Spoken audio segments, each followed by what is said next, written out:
Hi everyone, this is Heather, and in my presentation, I will be sharing with you the learning experience of adult English as a second language learners. I will identify how emotions can negatively impact their learning and how Andragogy helps to support their experience. Please note that I will be referring to English as a second language as ESL.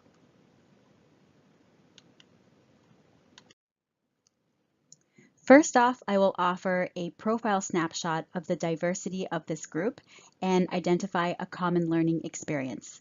Next, I will highlight why attention to the educational experience of adult ESL learners is important. And last, I will be explaining one point from Malcolm Knowles' 6 common assumptions of adult learners and show how it offers positive support to the learning challenge. With adult ESL learners, educators tend to be working with a very international and diverse population. Adults can range from ages 18 to 80, but there could be even older students in a classroom. There really is no limit for age, but generally it begins at 18. They can be male or female. They can have a wide range of demographics, country of origin, first language, knowledge of English, socioeconomic status, culture, education, career, literacy, political views, sexual orientation, personal interests, you name it, it's diverse. And there are many reasons about why a student has arrived in an ESL classroom. They could be perhaps newcomers to Canada. They could be refugees of war, business professionals who are temporarily living in Canada to learn English without any immigration plans. It's just short term. Or they could also be short term in the sense that they are completely self-funded and self-directed learners who have chosen to take time out of their lives in their home countries and come to learn English in Canada for a very specific period of time. Where you could find them would be at public funded facilities, such as one called LINC, L-I-N-C, private schools, or ESL students can also hire a private tutor. But generally, everyone follows what's called the Canadian Language Benchmarks, which is a curriculum document with guidelines produced by the Canadian government. Communicative competence is a term that describes the goal of ESL learning. It means how independent are you in achieving your true needs in authentic and unrehearsed contexts in the real world.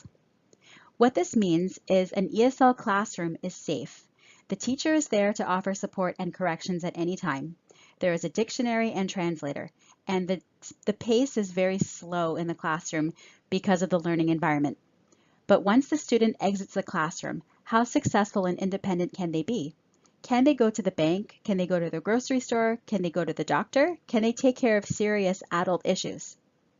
In order to reach communicative competence, it does not necessarily mean that someone has to be fluent. It means that they can have their needs met without having to heavily depend on other English speakers. Getting to this place takes a lot more than learning grammar. Emotions play a very large role, especially anxiety and feeling overwhelmed. This is like the feeling of being live and in the spotlight when everyone else seems to be speaking quickly and naturally with English slang. The learner is not able to take out their dictionary, they are now in the real world and things are moving fast. Things have to be authentic. Here we have a major emotional barrier, which is called the language ego. This is a second identity in the English learner. They have the first version of themselves in their native language, and then there is another version of themselves in their second language.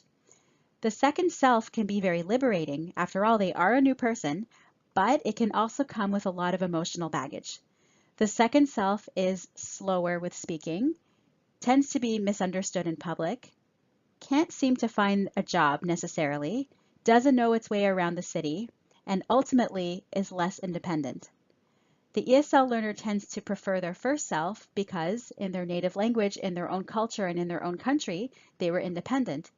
In the new country, where they have their second self, while they're learning English as a second language, they tend to get very frustrated, full of anxiety, and what Brown identifies as fragility, defensiveness, and a raising of inhibitions.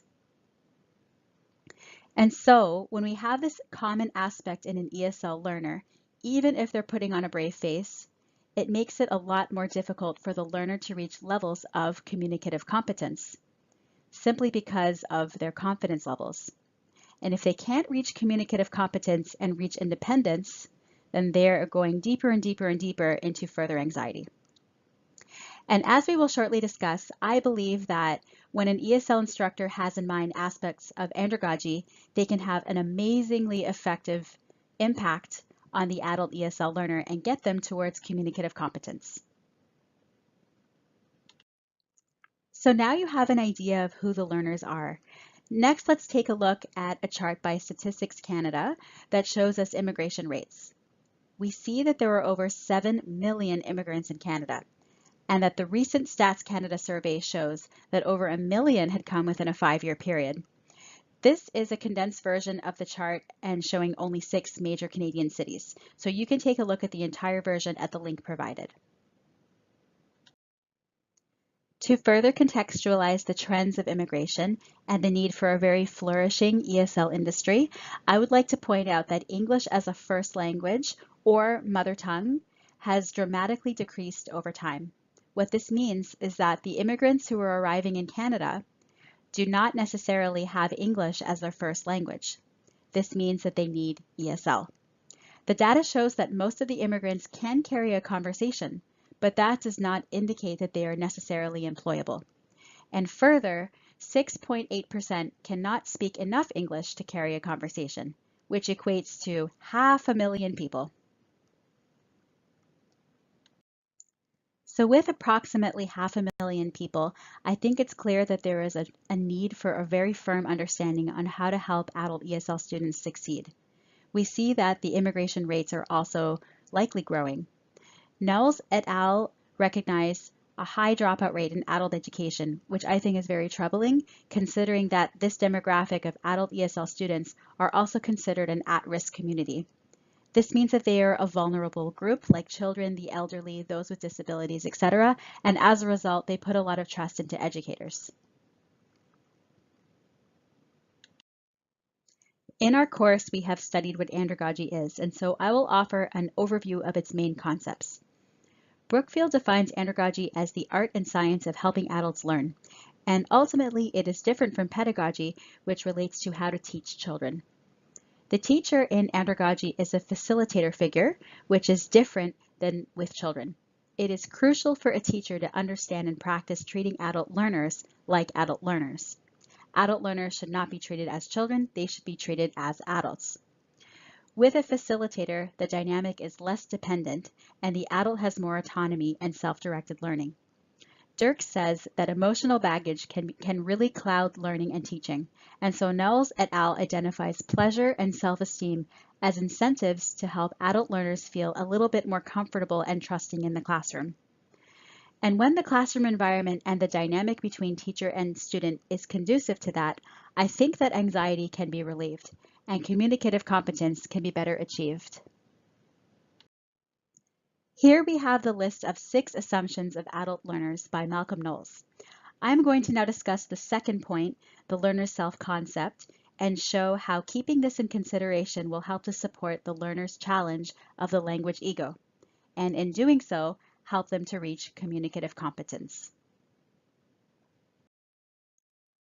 In Knowles et al.'s second assumption that adults have a self-concept of being responsible for their own decisions for their own lives, the concept of the adult learner's self-concept is very important because this is where the construction of what an adult is, as well as awareness and identity. Here we have an ESL learner's wishes to succeed in the new language. So what does an adult represent? It could be the norms and values of independence, stability, finances and career, or taking care of a family, or maybe other things depending on different cultures. To work with their self-concept, the adult will enroll into ESL classes because they believe that the classes will help them to run their errands, have personal safety, have relationships, get a job, and maybe some other things. Ultimately, being an adult would be to be responsible, and being responsible would be to enroll in ESL classes. Knowles et al. Believe it's important for an adult to hold this autonomy. For ESL, this means it is their choice for how much they want to learn and for how long they wish to remain in the classes. The teacher should support their choice to be fluent or just to learn the basics. Maybe they do not plan to work, or maybe they don't need to work. Maybe they do not need to be fully fluent in order to have their job. Or maybe they want to take a pause in their learning because they are an adult who has children and cannot fit learning into their schedules. All of these are very normal things that adults experience, and a teacher should understand that any of this is normal, and it's all part of a very personal process of what it means to be an adult.